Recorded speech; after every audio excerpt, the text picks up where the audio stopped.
Pokemon fever was at its highest point between the years 2000 and 2001 in North America. Fans around the world were hotly frothing at the gash for the upcoming release of Pokemon Gold and Silver, so it made perfect sense to release Pokemon the Movie 2000 just a few months before the games come out.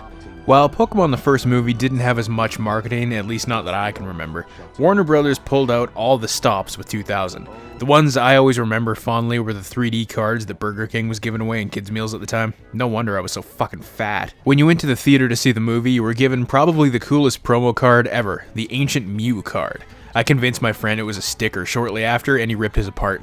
I've actually still got mine though, somewhere. It's in bad shape, but I've got it somewhere. Anyway, Pokemon 2000 tells the story of a crazed Pokemon collector who is determined to capture the legendary bird trio of Moltres, Articuno, and Zapdos.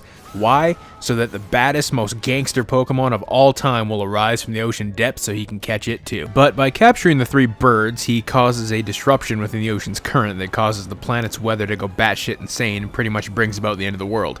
Hey, I remember punching a kid in the face over a first edition Fossil Moltres card when I was a kid, so the world seems like a worthy sacrifice for this Moltres. By pure coincidence, Ash and gang happen to be traveling within the Orange Island region when all this stuff goes down, and it just so happens that an ancient prophecy regarding this catastrophe calls for Ash to save the world. So now, Ash must travel to the islands of Ice, Fire, and Lightning, grab a magical orb from each of them, and bring it back to a shrine so that he can calm down these three pissed off birds. While I think the first movie could pass off as a glorified episode of the TV show, Pokemon 2000 feels like a genuine movie. Everything about this movie is massive and bigger in scope than the movie before it. You have Earth-destroying consequences, massive bird titans wrecking all sorts of havoc, and honest-to-God stunning musical score by Ralph Suckett.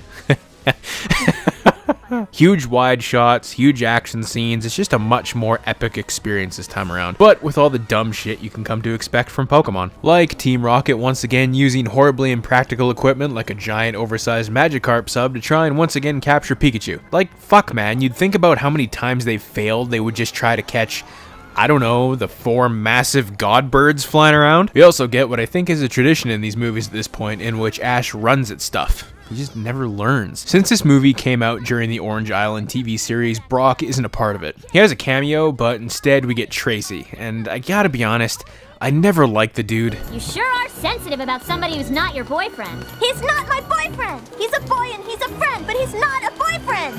You talking about me? All around me are familiar. But hey, Ash's mom makes an appearance. Look at that face. That's the face of a pervert that uses those big ass hands for more than just gardening, if you know what I'm saying. This movie is a lot more exciting than the first movie, that's for sure. Even though my grandmother, who I saw it in the theater with, fell asleep during it 3 times. But there is still some stuff that doesn't make any sense. Spoiler warning. For example, why does the collector still try and capture Lugia even after his ship, which is way too big and looks like an unfinished construction project by the way, has crashed?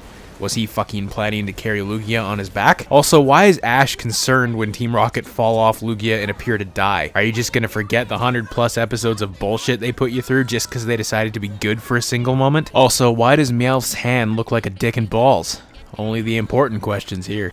I have a nostalgic love for Pokemon 2000. It's fun and entertaining, and if you grew up in the 90s, I mean, I don't need to convince you why this movie is so great. For me, it came out at just the right time, when my love for Pokemon was at its absolute peak. But if you aren't a fan of Pokemon, or don't have the nostalgic connection, I just don't think this would be the movie for you.